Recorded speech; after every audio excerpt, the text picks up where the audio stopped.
It took about a year, but I'm so happy that they finally brought these back.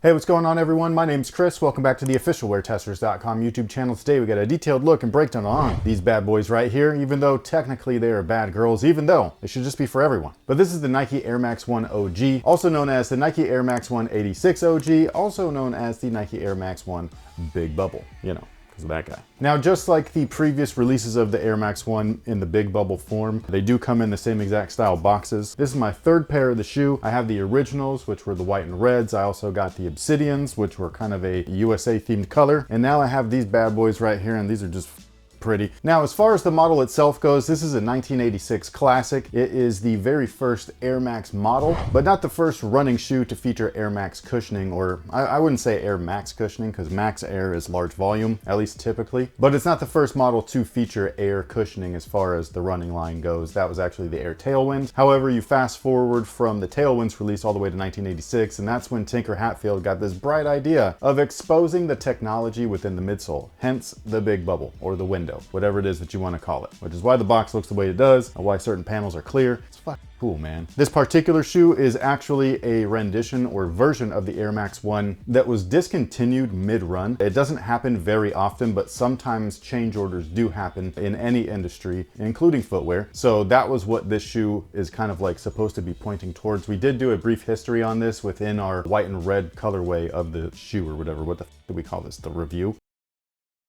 If you wanted to check out everything, go hit that video. We go over a brief history with as much information as possible, and that's kind of what these are. I'm just going to give you guys Cliff Note versions in this video, so if you're going to be like, oh, he forgot, I didn't forget, as in the other video, we already did it. Just trying to keep things fresh and new. But anyways, this version of the shoe was discontinued originally, so if you look at the midsole tooling here versus a regular Air Max 1 that you see on a shelf as like a more generalized release, the tooling's going to be quite different. Most of the stuff is just like it lost detail. So like this is a basic kind of plain looking polyurethane midsole, whereas if you compare it to one of the regular version of the shoe, it's got like a lot more texture within the midsole. The air unit's a little bit smaller. Now the reason behind that is simply because these were faulty back in the day. They didn't do quite enough wear testing in different climates and conditions, and so the air units and the polyurethane was just a little bit too brittle, especially when it was in colder climate weather. So they were getting a lot of exchanges or returns. Nike's got a great return policy even now, so I can only imagine back then all these people being so excited, being like, yeah, I'm about to run on air, and then the airbag breaking, and they're like,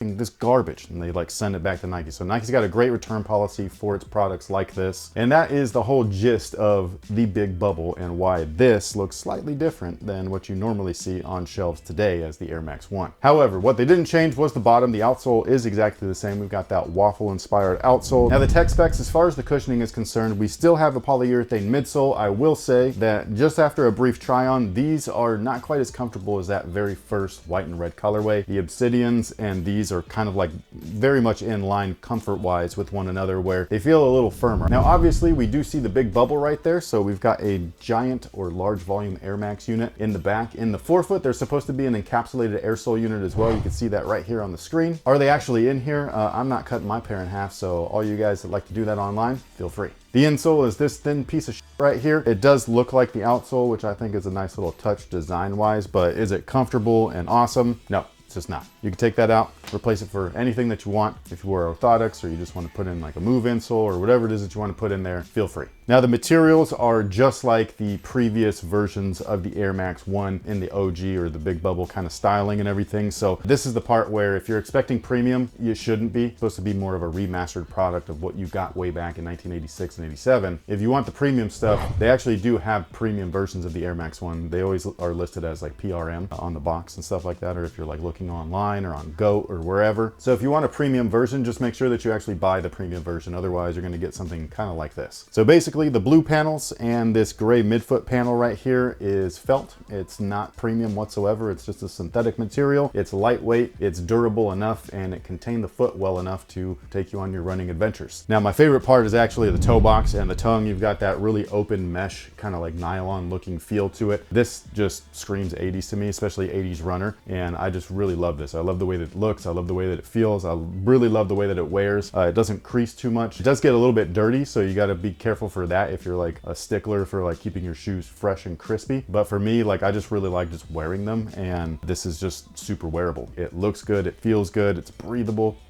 I love this shoe so much, man. I really do. Now, as far as the OG callbacks, it is all there. So you got the Nike swoosh, you got the Nike label on the tongue, you have the Nike Air on the rear. Inside the collar, you do have the size label, which is what they used to do way back in the day. Because this is a women's size, it does list my women's size, which is gonna be a 10.5. That's a men's 9. So if you're buying these, make sure that you pay attention. They didn't see this because we already did film part of this video already, but I bought a 9 in women's. It happens to the best of us. Now, as far as sizing is concerned, they do fit true to size. Whatever you typically wear, that is what I would recommend. I will say they are on the snug side, so if you like a little bit of wiggle room, you may want to consider going up half a size. However, what I would suggest is really buying your true size and breaking them in. This back right here, you might have some floppy action and everything like that if you do go up half a size. So if you like to wear your shoes loose, like this, which is how I like to wear mine, then going true to size is the best option. I promise this whole front area will break in. It's soft. If you were interested in grabbing a pair, these should be available at most Nike retailers. If you're in our area, which is the Sacramento area, make sure that you hit up Phenom. First off, they're located in the Doco Shopping Center, right by Golden One, across from Macy's. Secondly, they're having an Air Max Day? Yeah, well, it's not on Air Max Day. I think Air Max Day is on Tuesday. Let me double check that. Yeah, Air Max Day is Tuesday, but on Saturday the 23rd, I believe, they're gonna have an Air Max event. I don't know if these are gonna be available, but they might be, I'm not sure. They've got 3 colorways of these guys right here too, so I think these do drop on Tuesday, but again, I don't know if these will be available early. Either way, they're gonna have an event. I'll probably be there, so if you wanna hang out, chop it up, and say what's up, feel free to come by. But anyways, with all that being said, what's the weird question of the day? Can I just say how much I love how the viewers have taken, for the most part, to these questions of the day? There's a few Debbie Downers. Yes, Yeah. I know they're weird and random, but they're fun, and it's just a way for us to interact with each other. You get to learn a little random tidbit about how your brain works. We get to see how your guys' brain works. You keep the conversation going for us all day long as they come in, because we'll be like, did you see what so-and-so or so-and-so made a good point here, or just whatever. It's great for engagement. That's what it is. We need engagement for the stupid algorithm. It's a simple way to do it. We push it all the way to the end of the video so it doesn't ruin anything in the review. And it's just not serious. No, that's the main thing. It's supposed to be just fun. And like I said, there's a few Debbie Downers that like to be a little tight at the wazoo. Yeah, don't listen to this, because today's question of the day is, would you rather take a nap inside of a giant warm burrito or between 2 giant slices of warm French toast? You would drown in that burrito. Why? It's like a little sleeping bag. Your head will stick out the top. Is it just the tortilla? No, you're in there with the carne asada, with the pico, with the rice, the beans. Yeah. The beans are gonna drown in for sure. All the cheese, possibly sour cream, cilantro, and onion. What if you're allergic? So you're taking the French toast.